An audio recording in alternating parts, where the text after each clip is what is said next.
Hello and welcome. This is a story how a free open source learning management system can and in fact has changed the way staff and students use and view technology at our school, and all of that in only a space of a few months. And in the process really made me love my job.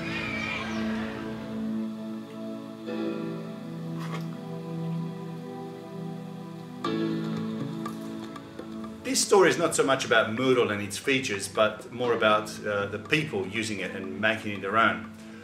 I'll tell the story in the third person because even though I introduced Moodle to our school and used it first and probably the most, it's been my colleagues and students and not me who are really making it a success. And for that reason, the credit goes to all without pointing anyone out. First, the network administrator and teacher have an idea.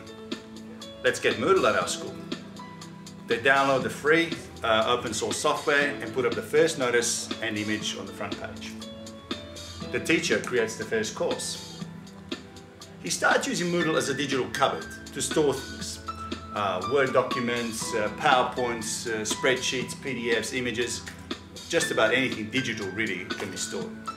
The photocopying bill goes down, the trees are saved, and images tell 1,000 words, and it all sits there 24/7. The teacher goes on and creates first web links and web pages in Moodle. This starts with just a simple list of useful subject-related websites. Then the teacher discovers the power of a forum. First as a notice board, then getting more and more complex. Forums really become rich meeting points for student minds and become incredibly authentic, easy to use, and as natural assessment item as you will get. 110 student posts in a single thread on globalization are really a proof that something good is going on. Another teacher notices the work and asks, "That looks great, how did you get to do that? I want to be a part of this too." They work together in a course, they split into groups according to the classes they teach. The second teacher uploads a few documents, puts on a few web links, and then challenges the first teacher's class to a quiz. The two classes set up and play a quiz against each other, and they get instant feedback for it. The losing class howls, but they love the thrill. The site gets a new theme with a customized look. The school logo is now on it.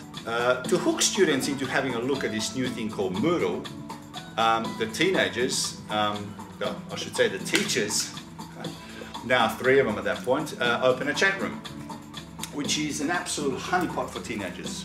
The first case of cyberbullying occurs, but thanks to the recording and tracking capabilities of Moodle, the offence is quickly spotted and reported by the student community and dealt with. And I'm pleased to say that no other cyberbullying has taken place in Moodle. A teacher opens a dialogue for private communication with students. The most shy student in his class relishes the chance to speak freely, and the teacher finds out amazing details about this student and needs and aspirations that he'd never be able to find out in a class. Next, a teacher in a different learning area spots Moodle and its potential and infects his colleagues in the office with it.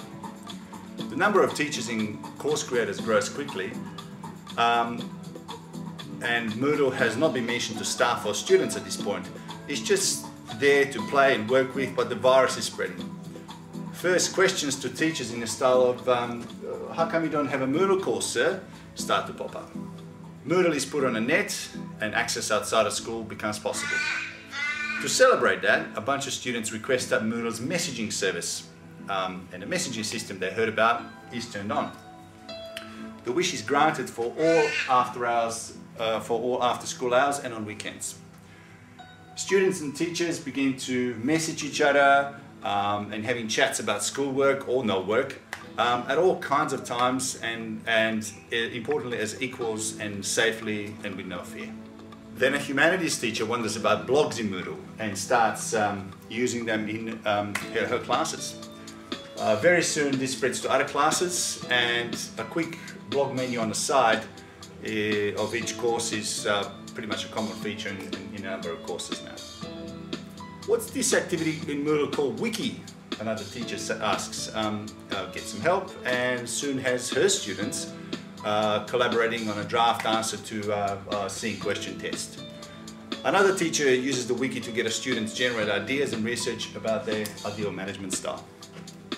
Teachers' numbers grow to 15 with around 25 courses available, small and large. The early adopters are having a real go and a trend is beginning to catch on. The curious teacher embeds his first flash learning object, and at that point it keeps the whole class of rowdy year 8s totally immersed in the task of running a virtual bakery. Ecstatic with joy of his best ever lesson, he quickly passes on the knowledge to his colleagues and enthusiasm, and very soon learning objects like this start popping embedded in other courses and documents and subjects.